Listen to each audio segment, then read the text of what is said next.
Hello and welcome to 2 Samuel chapter 11. 2 Samuel chapter 11 is one of the most important chapters in the entire scriptures for a whole host of reasons. There's the intimate reasons, the disappointment of David's behavior. In fact, the sheer terrible nature of David's behavior and the long-term consequences for his family, for the life of Bathsheba, for Uriah, the husband of Bathsheba. So there's the personal consequences which are stark through our text.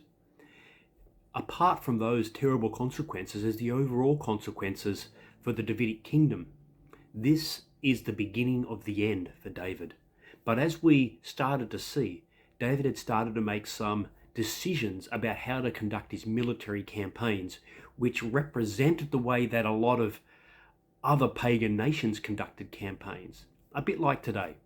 One would not expect that whatever military conflict Australia got itself into, that Scott Morrison will be leading the forces. He may technically be the commander of the forces, although that is even only partially true in an Australian context. Certainly in an American context, you would never expect these days the leader of the free world to be out in front in any military campaigns. But a lot of wars in the ancient world, in fact, were led by the actual leader of the country, the king, forefront in the battle. And as he became more important, of course, he would have retreated, not back to Jerusalem, but back out of harm's way. A bit like we saw with Saul, if you recall. He tried to retreat out of harm's way. He even tried to hide himself by wearing a different uniform. But he's still there. He's still fighting. And so this particular episode with David becomes symbolic for all humanity and the failure of a king to be a representative of God. This we know all too well. From Genesis chapter 3 with the fall of man, we have entirely desired to try and run life for the benefit of humanity and generally have failed abysmally at the macro level. Yes, at the micro level, people can care for one another, love one another, demonstrate what it means to be created in the image of God for one another. But if you look at the whole gamut of human history, there is a distinct failure of leaders to live and to act according to God's standards consistently. And David is another sign of that.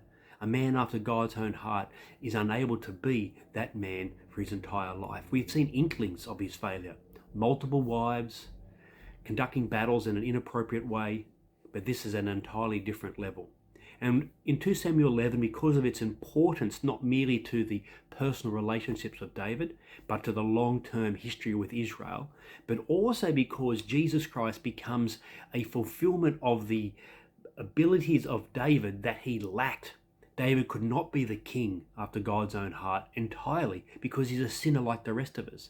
No matter what person that you've respected in human history as a leader, whether it's a Nelson Mandela or whether it's a more modern politician or a military commander of the past, a Ulysses S. Grant, an Abraham Lincoln, a Napoleon Bonaparte, whoever it might be, they fail in the key aspect of life, to be godly with their entire deeds in their life. They may be good at leading a country, they may be good at the military, they may be good at X, Y, and Z, but we fail. We need a leader who is not like David. Yes, there's a number of things that Jesus will be like David, from the tribe of Israel. He's a king, but the differences will far outweigh the similarities, and the differences are altogether amazing. And we're going to see them as we slow ourselves down through 2 Samuel chapter 11. We're slowing ourselves just for a minute or two into verse 1, because this verse sets the scene for the rest of the chapter. And in one sense, it's the turning point of all human history that eventually led to Jesus Christ. An important verse, which seemingly begins in the most innocuous way. 2 Samuel 11, verse 1. In the spring. Now the wording in the Hebrew is actually not in the spring. It just basically means a year's gone past from the previous battles. And if you recall, Joab had been sent out largely in a defensive capacity to push the two armies that were coming against him, the Ammonites and the Syrian coalition, apart. And once he'd done that, the Ammonites have fled. We've not heard about them since in 2 Samuel 10. And then Joab, now with David, has gone off and has defeated the Syrian coalition further to the north. But what about the Ammonites? They had retreated back to their hometown and had started to solidify their position. What's going to happen? in the spring, at the time when kings go off to war. So in other words, part 2 is about to take foot. The armies have had 12 months to get themselves back into the operational ways that they could conduct this campaign, the Ammonites and the Israelites, and now it's time to restore or renew hostilities. David sent Joab. There's the first problem. David sent Joab.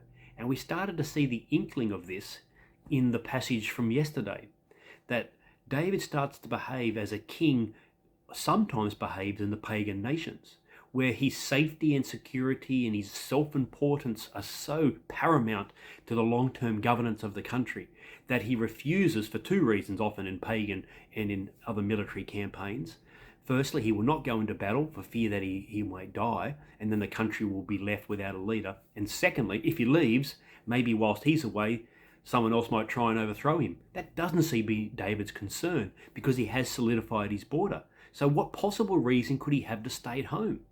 It must be because he thinks he's so important as a king, so important as a leader, that he now will not fight these battles. The battles that the Lord fights. That's a sign of pride and arrogance in his first mistake. And that mistake puts him in a position to make other mistakes. And that just seems so much like the rest of us, doesn't it? We've all done it. You make a small mistake and you cover it up with another mistake, and by the time a year or 2 has passed, you barely resemble the person you thought you were. This will be David as we slowly etch our way through his torturous life in 2 Samuel 11, but more importantly, through the people that he negatively impacted. Yes, David did some wrong things, but he's not to be pitied here. The people he's hurt, they're the ones who sadly bear the brunt of the king's decision. David sent Joab out with the king's men. See that emphasis? David sent Joab.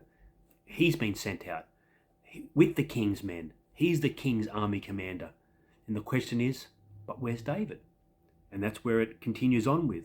And the whole Israelite army, they destroyed the Ammonites without David. Because Joab is an amazing military tactician, a great general. He was victorious. And as we always say, the key word often in a text is the word but. But David remained in Jerusalem. He remained in Jerusalem as the king, but he's not behaving like the king, is he? He's behaving like a prideful, like a self-important, like a person who now sees himself a bit more separated from the king of Israel, who should be God's warrior commander. Jesus is never like that. He always behaves like the king, God's warrior. Yes, that does mean he'll come back to judge the living and the dead, of course. He will never forestall in that activity. And he also will never forestall in what we have seen in 2 Samuel 9 and 10. Kindness. The kindness of David, sadly, is now not being matched as we get into our text, because as he starts to make decisions based on himself, covering his own sinful desires, ingratiating himself with his own sinful habits, others will suffer.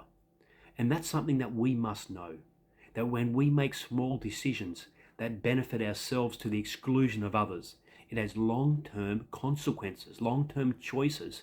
They initially may not be seen. They may be not seen to years to come because we spend time covering them up, but they hurt us and they hurt others. We need a king who's not like that. Our King Jesus never looked after himself to the exclusion of his mission and his Father. That's the great news of the cross. It's the great news that we see in passages like Philippians chapter 2. He never considered his own mission to the exclusion of his Father's will, because his Father's will was his will.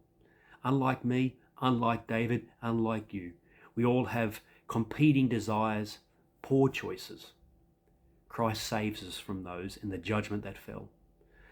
The great news is Jesus Christ is our King, and he's a King who never fails.